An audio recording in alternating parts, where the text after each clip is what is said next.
Hey everybody, Riles here, and today I'll be reviewing the brand new Zach Bryan album, The Great American Bar Scene. Zach Bryan has not only been one of my favorite country / Americana / singer-songwriter artists, but he's been one of my favorite artists, period. He doesn't do anything too crazy or unheard of, but he just makes very beautiful music that sounds like there's so much care and effort put into each individual song and album that he releases. From the lyricism to the production to his own vocal performance and song structures, this man simply cannot make a bad song. I've listened to every Zach Bryan album up to this point, and I can't say there's a bad song in any of them, really, which is quite rare nowadays, and just shows how much he cares about what he's putting out. Now, does that all remain true with this album?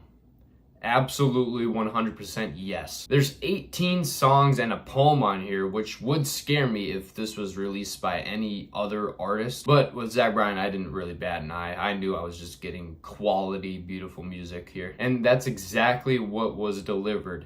And I think this is his best album yet. I'm gonna go through just some of the highlights since there's a lot of songs on here.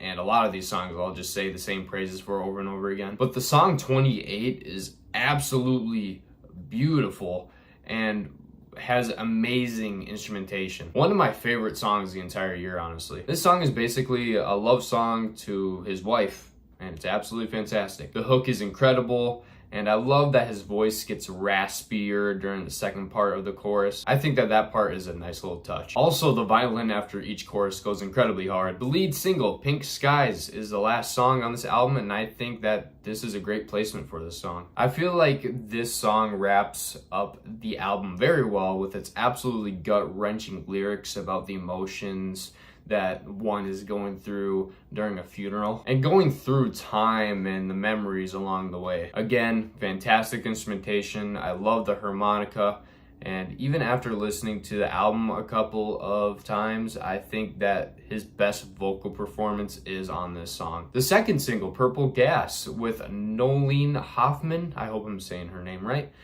is another highlight for me on this. I love the duet they do, and their individual verses are great too. Though I do think that Zach has better duets than this, I still think it's an amazing song with, yet again, amazing instrumentation. Lastly, the song Bass Boat is spectacular as well. The song is all about reflection, mainly reflecting on old memories and himself. This is probably the best written song on this album. I love that he's not afraid to be vulnerable and say what's on his mind. The features on here kill it as well. Bruce Springsteen sounds as good as ever on the song Sandpaper. I really dig the backing vocals and the guitar from John Mayer on Better Days. And John Moreland kills it on the song Memphis the Blues. Overall, I was very happy with this album. Just another batch of beautiful songs that are a little more experimental than his other albums, as a good little chunk of these songs have a little rock flair to them. I'm very happy that Zach Bryan is getting the attention that he deserves as well, as I think a lot of the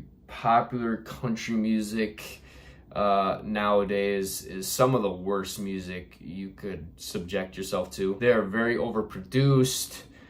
They have the same theme over and over again with the laziest songwriting ever. And majority of these country artists nowadays don't even write their own music, like, at all. So it's nice to see that an artist like Zach Bryan is one of the most popular country Americana musicians out there. I really do think he deserves that title. My main critique, I guess, with this album is it does tend to mesh together and sound the same. But to me, the songwriting and the sound is so good that it doesn't really matter all that much to me. But a nice switch up of sound and the songwriting, I guess, would have been pretty nice. And I never really expected that to be on this album, but I can definitely see somewhat of a change in songwriting or the sound in the future for sure. Not only is this the best country / Americana / singer-songwriter album that I've heard this year, but this is one of the best albums I've heard this year. I'm feeling a low 9 on this one. But yeah, thank you guys so much for watching. Don't forget to like and subscribe. All socials are linked down in the description below. feel free to check him out. Feel free to hit him with a follow, and I will see you guys later with a brand new review. Take care.